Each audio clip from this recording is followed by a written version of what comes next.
Good day, everybody, and welcome to another edition of the Military and Foreign Affairs Network. I am your host, the voice of reason. Today, we are continuing our ongoing coverage of the Russian-Ukrainian war. So we continue to hear about the Russian military buildup that is taking place near Mariupol.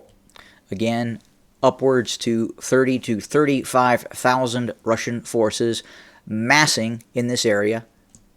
We believe at this point elements comprised of at least 2 maneuver divisions and a number of brigades and elements of those brigades are also forming up in and around Mariupol. And it appears that the Russians are preparing for, again, a major operation along the southern front, running from Zaporizhia all the way east towards Volodar, this area here. Now, there's some talk about the possibility that the Russians could be looking to drive with military goals all the way to Zaporizhia, very large city. It's also possible that the Russians could be looking to draw forces from the Bakhmut area of operations by threatening the southern flank of this continued conflict. Now, other interesting news is also coming out of the region, to include some issues inside of Ukraine. So recently, 25,000 Ukrainian citizens and existing members of the military have petitioned the president of Ukraine, Zelensky, to veto a new law that the Ukrainian General Staff is trying to institute. This new law would institute harsher punishments for deserters and malfeasance in the military. In some cases, a person not reporting to duty could be sentenced to 10 years in prison. So why is this occurring? Well, in all probability, the Ukrainian army, the Ukrainian ground forces, the Ukrainian National Guard, territorial defense forces, the Ukrainian military, is in all probability taking significant casualties and has taken significant casualties. Probably more casualties than what is being reported by mainstream media and obviously by the Ukrainian state. The last bit of information was between 10 and 15,000 Ukrainian service members KIA'd in action. And that was a while ago. Furthermore, there's an estimated 15 to 22,000 Ukrainian military personnel that are just missing. They don't know where they are. And you can draw what conclusions you may from that. So when you are sustaining those types of casualties in this type of high-intensity conflict, you are going to inherently have a large part of the population, when they start to get wind of just how many soldiers are perishing in this conflict, they're not going to want to report for duty. Especially this current and modern generation that has been brought up on the internet. It's a bit different than what we have seen decades and decades ago, such as World War II. Now, I wouldn't say what is happening in Ukraine or even in Russia is as bad as what we see here in the United States.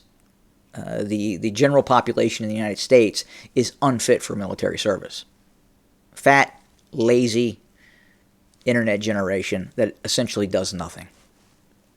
And they expect wine when they go to work. Anyway, I'm not going to get onto that.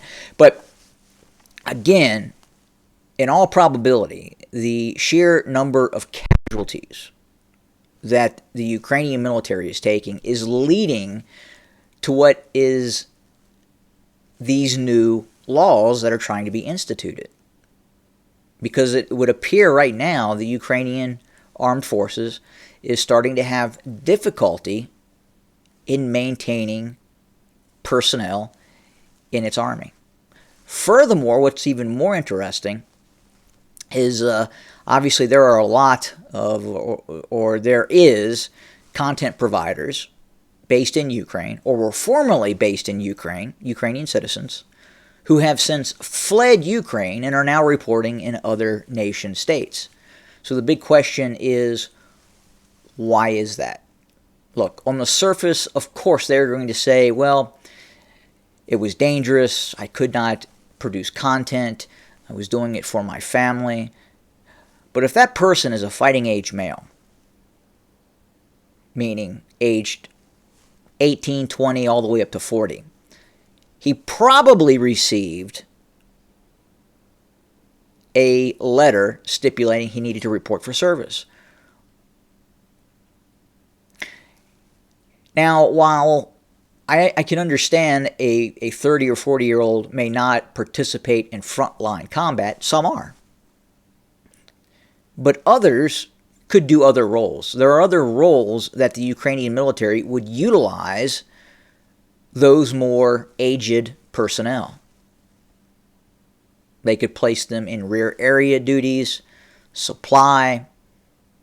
There's a whole host of other duties that support the general combat effort. Now, is it dangerous in modern combat? Yes, absolutely, because rear areas are being targeted by the Russian Federation, just as the Ukrainians are targeting rear areas of the Russian Federation with these long-range GPS-guided rockets, or in the case of the Russian Glosnas. So still very dangerous, obviously, to be in the Ukrainian military. And again, compounding that is, in all probability, the sheer numbers of casualties that the Ukrainian state is taking in this ongoing war. While we don't hear about it, while there's no official press reports coming out of Ukraine stipulating just how many casualties have been taken, believe you me, Ukrainian service members talk to their friends and family. And that talk, in all probability, is articulating the horror of war. And in all probability, the Ukrainian casualty rate is much, much higher than what is being even insinuated by the Ukrainian military or Western reporting.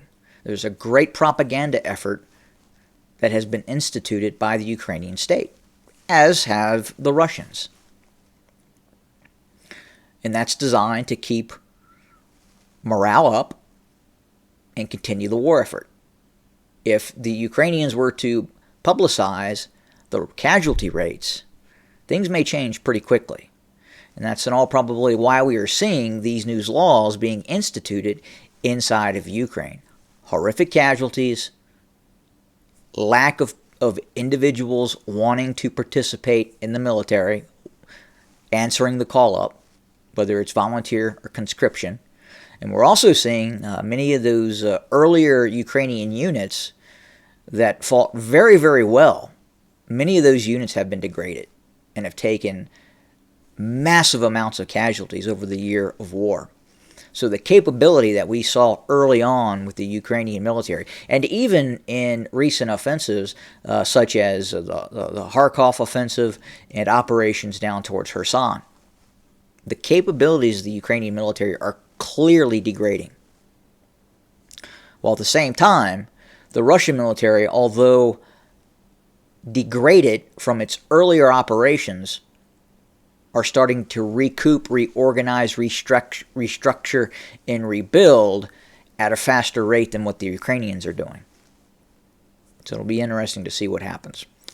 So that's what we have for today. We will have more very, very soon. Have a good day.